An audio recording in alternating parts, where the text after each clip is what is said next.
It's Friday, July 20th. This is GeekWireTV. Thank you for watching. Haven't been on in a little while. I apologize. Life has been sort of hectic, and I may not be doing 2 shows a week going forward. I may only be able to do one, if that. It'll usually be on a Wednesday or Friday, and I'll update on Facebook, when I do a show. So the big news today was the last launch of the space shuttle, Atlantis. Kind of teary-eyed, kind of thoughtful about that. I mean, I didn't grow up during the Cold War, so I wasn't around for the moon landings or anything like that. But I was close enough to it that I get kind of a sense of it, and it was pretty cool. These two giants, Russia or the USSR and America, battling, but in kind of a benign way. I mean, on the one hand, you could die tomorrow if you nuked each other. On the other hand, you're fighting in this sort of competition for space, and it was really cool. We went to the moon, and then we haven't really done that since, and it's too bad. I hope that we'll go to Mars, we'll go back to the moon. I would like to see that happen, and I'd like to see it happen in my lifetime because it'd be really cool. It's kind of sad that it's the last shuttle mission, but hopefully more stuff will be coming. I'd like for NASA to do more. Unfortunately, the American politicians, being what they are as ever rather short-sighted, and NASA may be on the chopping block as they negotiate, thanks to the massive debt they're carrying because of the Bush administration. But we can hope that things will go forward, and that we'll continue to go in space and reach out, because it would be really cool. I want to see what's out there. So on my last show, I talked at some length about George R.R. Martin and Game of Thrones, and I got a few comments. One person saying, I had a sense of entitlement and this and that. I guess I should clarify. I personally don't care when the books come out. I really don't. I've read the first three. I really liked them. I'm actually going to reread a Game of Thrones and probably read up to... I may read them all. I may even pick up Dance with Dragons when it comes out. But I'm still frustrated. I still think Martin's kind of a jerk. And I really stand by what I said. Creativity has to be a job. There are people that do it all the time. You have deadlines. You have to meet them. And the other thing is that books, particularly in the science fiction fantasy genre, are very fan driven. And there are a lot of people who just don't give a crap. They'll wait, 15 years for the next books to come out. That's fine, and they don't care. They'll buy it no matter what. I'm not criticizing those people. I'm not saying they're bad people or dumb or anything like that. I'm just aware of sort of what's happening, and it frustrates me. Does it end the world? No, but the point I was getting at was that books are a fan based thing, in a way. Like, word of mouth is what sells books, and it would be nice to be a little more appreciated as a fan. I've bought copies of a Game of Thrones for friends as gifts. I've recommended to countless people. When I like a book, I recommend it. We people who love to read love to recommend stuff, and it would be nice to be appreciated. It would be nice to be treated with some respect, and I don't feel that I am being treated that way by Martin. Again, don't really care. The books will come out or they won't, and I'll read them or I might not. I'm not that heavily invested in the series.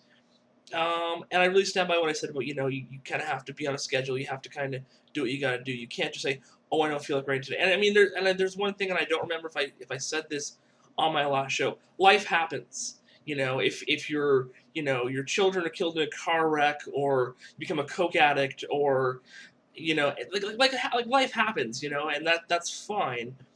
But it's been 6 years since the last book, and the gap between books 3 and 4 is 5 years. And I don't mind waiting 2-3 years for a book. I don't mind waiting 6. I really don't care. But it just vexes me. And if you're a professional writer, you should be able to make it happen. If you can't make it happen, don't write. It's really that simple. Go work at McDonald's. And that's my story. I'm sticking to it.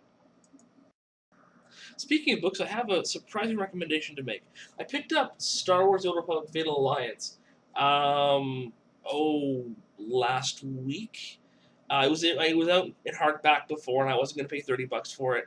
And it's out in paperback, so I picked it up. And I'm only 120 pages into it, but I'm actually really enjoying it. And I'm kind of surprised. I expected it to be kind of lame, because it's a book based on Star Wars, based on a video game, which is forthcoming.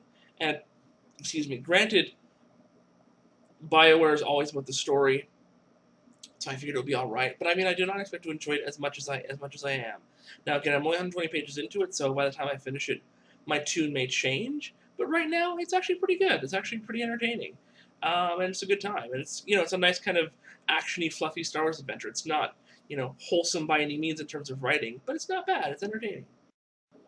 And speaking of being entertained, I have recently started rewatching Babylon 5. Man, I had forgotten how much I loved that show. It is truly brilliant.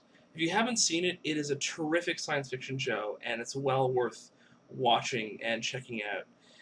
Um, how to describe it? I guess sort of to explain the premise. It's basically what was supposed to be a five season, 5 year novel for television. So each episode builds into the next, and things change and grow, and characters evolve. Similar to sort of the later Star Treks, DS9 and Voyager, where it wasn't quite as episodical, though Voyager certainly was, but it was more. You had more character development, more things happening. It was conceived and created by J. Michael Straczynski, who's gone on to be very famous in geek circles. He's done some things like Amazing Spider-Man, Thor, I think Fantastic Four. He's done a bunch of things. He's really well known and really very popular because of Babylon 5. It's I mean, how to describe it in sort of 5 words or less? It's about a war. There's a lot of combat and action. There's a lot of change. There's a lot of death. It's kind of cool, and it's brilliant. What's really cool, one of the things I really like about the series is even in the episodes that aren't as good, because there are some, there's usually a moment or two that will have you grinning and have you laughing, and that's really nice. So even if the episode itself is kind of like, I'd rather be doing almost anything else, you'll still find something to like in the episode. Here's the DVD for the first season. It's all shiny and cool, and I love look what's doing on my camera. It's kind of cool. I'm a nerd. What can I say? Now, there are a couple issues. The first season actually is a little weak. There are things about it I don't like. Part of it is they're sort of finding their audience and trying to be a little Star Trek-esque in some ways, and it's all right. Also, there's a movie called The Gathering, which is actually the actual pilot, which is worth checking out. It's kind of rough. I would not recommend forming your opinion of Babylon 5 based on that, because it is definitely really rough.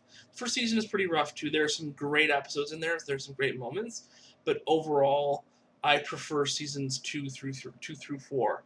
Now, that's another issue with the series. They were supposed to be 5 years. Sort of early mid-4th year, Straczynski still wasn't sure they were going to get greenlighted for a 5th year, and he didn't want to leave the story hanging, so he wrapped everything up by the end of the 4th season. And then Warner Bros. Like, yeah, well, you got another season. He's like, okay, so now what? And so the 5th season is also not spectacular. There's some great moments in there. There's some great stuff, but it's not quite as awesome as seasons 2 through 4, I should say. Great character development, some great moments to laugh at. Really, really well done. If you haven't seen Babylon 5, you should really check it out. It's terrific. It's amazing, and I have not found anything since then that I like as much. Firefly is terrific. I love Firefly. It's too short. It's not the fault of Joss Whedon, but it's just too damn short. I love Star Trek, all its incarnations, but it's not quite the same. So I would recommend strongly checking out Babylon 5 if you can find it, Netflix or download or buy or whatever. It's well worth looking at. So that's it for today. I'll be back, I'm sure, sometime next week. Remember, be awesome, be geeky, and the two not mutually exclusive. Have a great weekend, everybody.